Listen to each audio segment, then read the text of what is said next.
ఇక ఉమ్మడి పశ్చిమ గోదావరి జిల్లా విషయానికి వస్తే ఇక్కడ మొత్తం 14 అసెంబ్లీ స్థానాలు ఉన్నాయి. మరి ఆయా అసెంబ్లీ స్థానాల్లో ఏ పార్టీ జోరు చూపెడుతుంది, ఏ పార్టీ చతికిల పడుతుంది అన్న దానిపై నియోజకవర్గాల వారీగా విశ్లేషణ ఇప్పుడు చూద్దాం.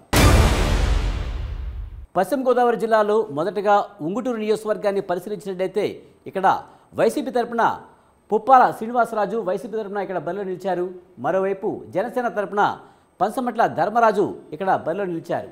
మరోవైపు కాంగ్రెస్ తరపున హరికుమార్ రాజు ఇక్కడ బరిలో నిలిచారు. ఇక్కడ నుంచి సిట్టింగ్ ఎమ్మెల్యేగా ఉన్నారు వైసీపీ అభ్యర్థి పుప్పాల శ్రీనివాసరావు. 70% మందికి సంక్షేమ పథకాలు అందడంలో ఎమ్మెల్యే విశేషంగా కృషి చేశారు. ద్వారకా తిరుమలలో నిత్యాన్నదాన సేవా కార్యక్రమాలతో ప్రజలకు చేరువయ్యారు. అయితే ఆక్వా రైతుల సమస్యలు ఇక్కడ ప్రధానంగా ప్రభావం చూపే అవకాశం కనిపిస్తుంది. బీసీ, ఎస్సీ, ఎస్టీ, ఓసీలు ఓటింగ్లో కీలకంగా మారడం, జనసేన అభ్యర్థి ధర్మరాజుకు ఒక్క ఛాన్స్ ఇద్దామని భావించడంతో కూటమి జెండా రెపరెపలాడే అవకాశాలు కనిపిస్తూ ఉన్నాయి. ఇక మరో కీలక నియోజకవర్గం దెందులూరుని పరిశీలించినట్లయితే ఇక్కడ నుంచి వైసీపీ అభ్యర్థిగా కొటారు అబ్బాయి చౌదరి ఇక్కడ నుంచి బరిలో నిలిచారు. మరోవైపు టీడీపీ నుంచి చింతమనేని ప్రభాకర్ ఇక్కడ బరిలో నిలిచారు. ఏపీ అసెంబ్లీ ఎన్నికల్లో మరో ఆసక్తికర పోరు దెందులూరులో జరగబోతుంది. సిట్టింగ్ ఎమ్మెల్యే కొటారు అబ్బాయి చౌదరి మళ్లీ గెలిపించేందుకు ప్రయత్నిస్తున్నారు. సంక్షేమ పథకాలు 80% మంది ప్రజలకు చేరడం, రోడ్లు, నీటి వసతి, అభివృద్ధి పరుగులు పెట్టించడం చౌదరికి ప్లస్ పాయింట్గా మారింది. అదే సమయంలో చింతమనేని ప్రభాకర్ మాస్ పాస్ బాగా తెలిసిన నాయకుడు. అయితే చాలాసార్లు తన వ్యవహార శైలి కారణంగా వార్తల్లో నిలుస్తారన్న పేరు తెచ్చుకున్నారు. సామాన్యులకు అందుబాటులో ఉంటారని అబ్బాయి చౌదరి పేరు తెచ్చుకున్నారు. తన ముందు నిలిచే పరిస్థితి లేదన్న మాట అయితే వినిపిస్తూ ఉంది. దీంతో దెందులూరులో మరోసారి వైసీపీ గెలుపు ఖాయమన్న అభిప్రాయం అయితే వ్యక్తమవుతుంది. మరో కీలక నియోజకవర్గం ఏలూరు నుంచి ఎవరు పోటీలో ఉన్నారో చూద్దాం. వైసీపీ తరపున ఆళ్ల నాని బరిలో నిలిచారు. మరోవైపు టీడీపీ తరపున బడేటి రాధాకృష్ణ బరిలో నిలిచారు. మరోవైపు సిపిఐ బండి వెంకటేశ్వరరావు బరిలో ఉన్నారు. ఇక ఉప ముఖ్యమంత్రిగా పనిచేసిన YCP sitting MLA Alla Nani నియోజకవర్గంలో ఎదురుగాలి వీస్తుందన్న వాదన వినిపిస్తుంది. ఉప ముఖ్యమంత్రి, ఆరోగ్య శాఖ మంత్రి హోదాలో కొంతమేర అభివృద్ధి కార్యక్రమాలు చేపట్టినా ప్రజలు ఆశించిన మేరకు అవి లేవన్న ప్రచారం సాగుతుంది. పైగా ప్రజానికంతో పాటు కార్యకర్తలకు ఎమ్మెల్యే ఆళ్ల నాని దూరంగా ఉండేవారన్న టాక్ ఉంది. అదే సమయంలో కూటమి అభ్యర్థిగా బడేటి రాధాకృష్ణకు మద్దతు రోజురోజుకు పెరుగుతుంది. ఇప్పటికే పలుమార్లు నానికి ఛాన్స్ ఇచ్చిన నేపథ్యంలో ఒక్క అవకాశం బడేటి రాధాకృష్ణకు ఇవ్వాలని ఇక్కడ స్థానికుల్లో మెజారిటీ వర్గాలు భావిస్తున్నాయి. దీంతో సంక్షేమ పథకాలు భారీగా అందినా టీడీపీ అభ్యర్థి గెలుపు తప్పదన్న అభిప్రాయం వినిపిస్తోంది. మరో కీలక నియోజకవర్గం చింతలపూడి ఎస్సీ నియోజకవర్గాన్ని పరిశీలించినట్లయితే వైసీపీ తరపున కంబం విజయరాజు ఇక్కడ బరిలో నిలిచారు. టీడీపీ తరపున సొంగ రోషన్ కుమార్ ఇక్కడ బరిలో ఉన్నారు. మరోవైపు కాంగ్రెస్ తరపున ఉన్నమట్ల ఎలిజా ఇక్కడ బరిలో నిలిచారు. ఎమ్మెల్యే అభ్యర్థులు మార్పులు చేర్పుల్లో భాగంగా సిట్టింగ్ ఎమ్మెల్యేగా ఉన్న ఎలిజాను మార్చి కంబం విజయరాజుకు అవకాశం ఇచ్చారు. ఇక సంక్షేమ పథకాల విషయానికి వస్తే 75% మందికి చేరడం ప్లస్ పాయింట్ అనే చెప్పాలి. అయితే మిగిలిన వారు టీడీపీ వైపు ఆశగా ఎదురు చూస్తున్నారు. ఇదే అంశానికి తాను అనుకూలంగా మార్చుకుంటుంది టీడీపీ.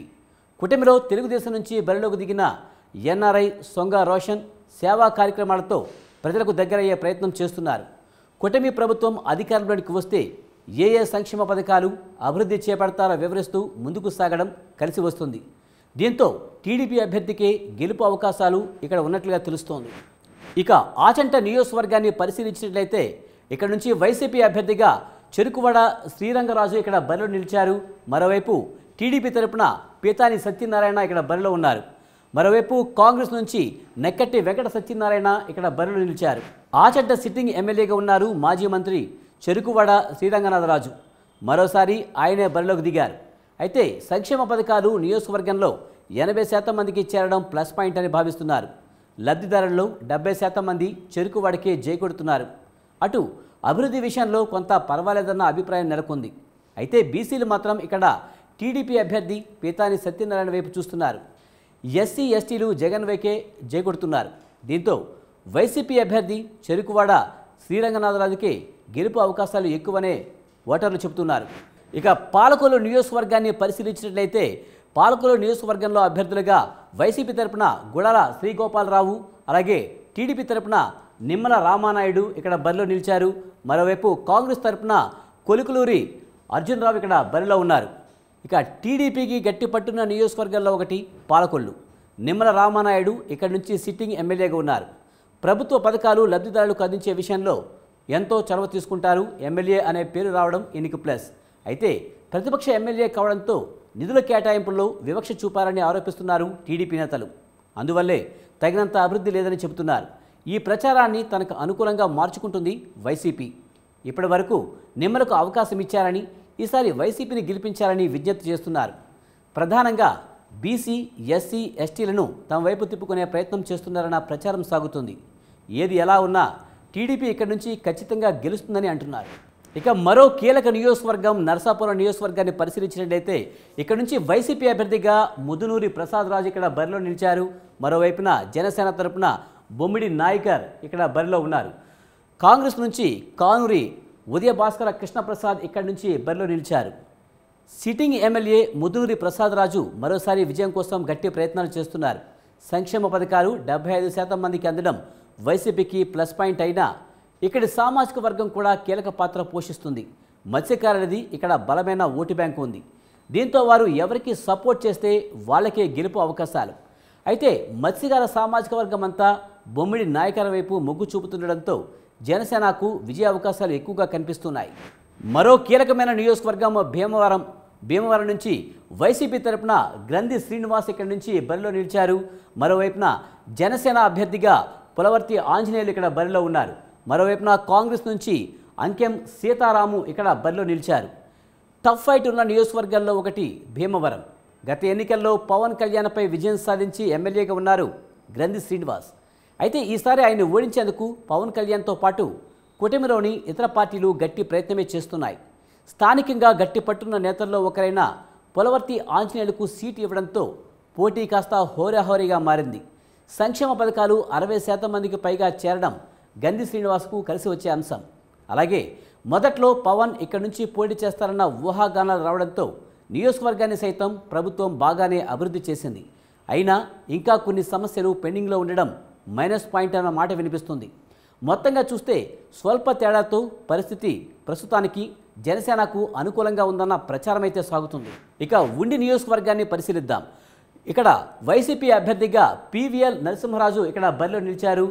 టీడీపీ తరపున రఘురామకృష్ణరాజు ఇక్కడ బరిలో ఉన్నారు. మరోవైపున కాంగ్రెస్ తరపున వేగాస వెంకట గోపాలకృష్ణ ఇక్కడి నుంచి బరిలో నిలిచారు. టీడీపీకి పట్టున్న నియోజకవర్గాల్లో ఉండి ఒకటి. ఇక్కడ నుంచి మంతెన రామరాజు సిట్టింగ్ ఎమ్మెల్యేగా ఉండగా రఘురామకృష్ణరాజుకు ఆయన్ను కాదని ఇక్కడ సీటు ఇచ్చింది టీడీపీ. వైసీపీ హవాలను గెలిచిన రామరాజుపై ప్రజల్లో సానుకూల పరిస్థితి ఉండగా ఇప్పుడు ఆయన్ని మార్చడం టీడీపీకి మైనస్గా మారిందన్న అభిప్రాయం వ్యక్తమవుతుంది. అదే సమయంలో సంక్షేమ పథకాలు 70% మందికి పైగా చేరడంతో ఆ లబ్ధిదారులంతా వైసీపీ పాలనపై సానుకూలంగా ఉన్నారు. ఓవైపు అభివృద్ధి లేకపోవడం, నిరుద్యోగం కాస్త ఇబ్బంది పెడుతున్నా బీసీ, ఎస్సీ, ఎస్టీల్లో ఓట్ల కారణంగా వైసీపీ అభ్యర్థి గెలుపు ఖాయమన్న అభిప్రాయం ఇక్కడ వ్యక్తమవుతుంది. మరో కీలక నియోజకవర్గం తణుకు నియోజకవర్గంలో పోటీ చేస్తున్న అభ్యర్థులను పరిశీలించినట్లయితే వైసీపీ తరపున కారుమూరి నాగేశ్వరరావు ఇక్కడి నుంచి పోటీ చేస్తున్నారు. మరోవైపు ఇక్కడి నుంచి టీడీపీ తరపున ఆరిమిల్లి రాధాకృష్ణ పోటీ చేస్తున్నారు. మరోవైపు కాంగ్రెస్ నుంచి కడలి రామరాజు ఇక్కడి నుంచి పోటీ చేస్తున్న పరిస్థితి కనిపిస్తుంది. మంత్రిగా ఉన్న తణుకులో కారుమూరి నాగేశ్వరరావు ఎలాంటి అభివృద్ధి చేయకపోవడంతో ఈ స్థానంలో వైసీపీకి ఈసారి కష్టకాలమే అంటున్నారు ఓటర్లు. సంక్షేమ పథకాలు 70% మందికి చేరినా వారిలో మెజారిటీ సభ్యులు ఫ్యాన్కే ఓటేసినా గండం గట్టెక్కడం కష్టమేనని చెబుతున్నారు. డ్రైనేజీలు, తాగునీటి సమస్య తీర్చకపోవడం కారణంగా స్థానిక ఎమ్మెల్యే కారుమూరిపై వ్యతిరేకత వ్యక్తమవుతుంది. దీంతో కమ్మ, కాపు ఓటర్లు ఎక్కువ శాతం టీడీపీకి అనుకూలంగా మారడంతో టీడీపీ జెండా ఎగరడం ఖాయమంటున్నారు స్థానికులు. ఇక పశ్చిమ గోదావరి జిల్లాలో మరో కీలకమైన నియోజకవర్గం తాడేపల్లిగూడెం. ఇక్కడ నుంచి వైసీపీ అభ్యర్థిగా కొట్టి సత్యనారాయణ బరిలో నిలిచారు. మరోవైపున జనసేన తరపున బోలిశెట్టి శ్రీనివాస్ ఇక్కడ బరిలో నిలిచారు. కాంగ్రెస్ తరపున మార్నేడి శేఖర్ ఇక్కడ నుంచి పోటీలో నిలిచారు. ఉమ్మడి పశ్చిమ గోదావరి జిల్లాలో ప్రధాన వ్యాపార కేంద్రం తాడేపల్లిగూడెం. ఇక్కడ నుంచి సిట్టింగ్ ఎమ్మెల్యేగా ఉన్నారు కొట్టి సత్యనారాయణ. అయితే మంత్రిగా అవకాశం వచ్చినా సద్వినియోగం చేసుకోవడంలో ఆయన విఫలమయ్యారన్న వాదన బలంగా వినిపిస్తుంది. సంక్షేమ పథకాలు 65% మందికి చేరినా లబ్ధిదారుల్లో మాత్రం అసంతృప్తి తగ్గలేదన్న అభిప్రాయం అయితే వ్యక్తమవుతుంది. అయితే కాపు సామాజిక వర్గం ఓట్లు చాలా కీలకం కావడంతో ఇక్కడ నుంచి బోలిశెట్టి శ్రీనివాస్ గెలుపు తప్పదన్న అభిప్రాయం వ్యక్తమవుతుంది. ఇక గోపాలపురం ఎస్సీ నియోజకవర్గాన్ని పరిశీలించినట్లయితే ఇక్కడ నుంచి వైసీపీ తరపున బరిలో నిలిచారు తానేటి వనిత. అలాగే టీడీపీ తరపున మద్దిపాటి వెంకటరాజు ఇక్కడ బరిలో ఉన్నారు. మరోవైపున కాంగ్రెస్ తరపున ఎస్ మార్టిన్ లోదర్ ఇక్కడ బరిలో నిలిచారు. వైసీపీ నుంచి సిట్టింగ్ ఎమ్మెల్యేను మార్చి తానేటి వనితను ఇక్కడికి తీసుకువచ్చారు.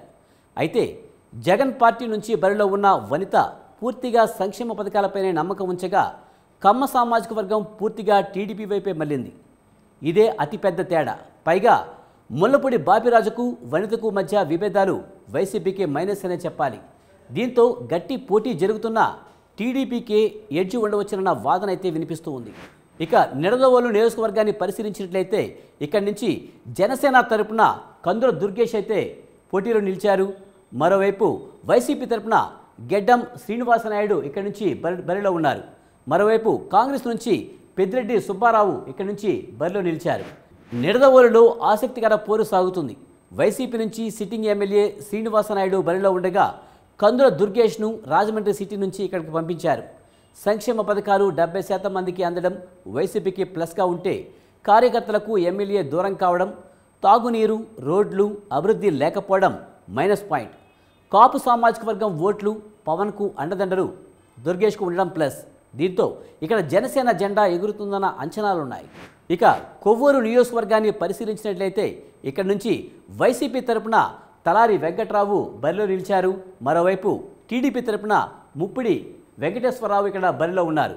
మరోవైపు కాంగ్రెస్ తరపున అరిగెల అరుణ్ కుమారి ఇక్కడ నుంచి బరిలో నిలిచారు. నియోజకవర్గం ఎమ్మెల్యేల మార్పులు చేర్పుల్లో భాగంగా సిట్టింగ్ ఎమ్మెల్యే తానేటి వనితను మార్చి తలారి వెంకట్రావుకు అవకాశం ఇచ్చింది వైసీపీ అధిష్టానం. అయితే సంక్షేమ పథకాలు 75% మందికి అందడం వైసీపీ నూతన అభ్యర్థికి కలిసి వచ్చే అంశం. టీడీపీ మొదట్లో బలంగా కనిపించినా ఆ తర్వాత అభ్యర్థిని వైసీపీ మార్చివేయడంతో మళ్లీ రేసులోకి వైసీపీ వచ్చి చేరింది. అదే సమయంలో అభివృద్ధి సైతం బాగానే జరిగిందన్న అభిప్రాయం ఇక్కడ ప్రజల్లో వ్యక్తమవుతుంది. పైగా రాజమండ్రికి అతి సమీపన ఉండడంతో ఇక్కడ వైసీపీ అభ్యర్థి మరోసారి గెలిచే అవకాశాలు కనిపిస్తూ ఉన్నాయి. మొత్తంగా చూస్తే 15 అసెంబ్లీ స్థానాల్లో వైసీపీకి 5, టీడీపీకి 10 సెగ్మెంట్లు దక్కే అవకాశం కనిపిస్తున్నాయి. ఇక ఇప్పటి వరకు ఉమ్మడి పశ్చిమ గోదావరి జిల్లా, తూర్పు గోదావరి జిల్లా సర్వే ఫలితాలను అయితే చూసాము. కొంత ఎడ్జ్ అయితే వైసీపీకే కనిపిస్తుంది ఇక్కడి నుంచి. మరోవైపు ఒంగోలు, అలాగే నెల్లూరు, కృష్ణా, గుంటూరు నియోజకవర్గాలకు సంబంధించి మా బ్యూరో చీఫ్ నరేష్ మరిన్ని వివరాలు అందిస్తారు.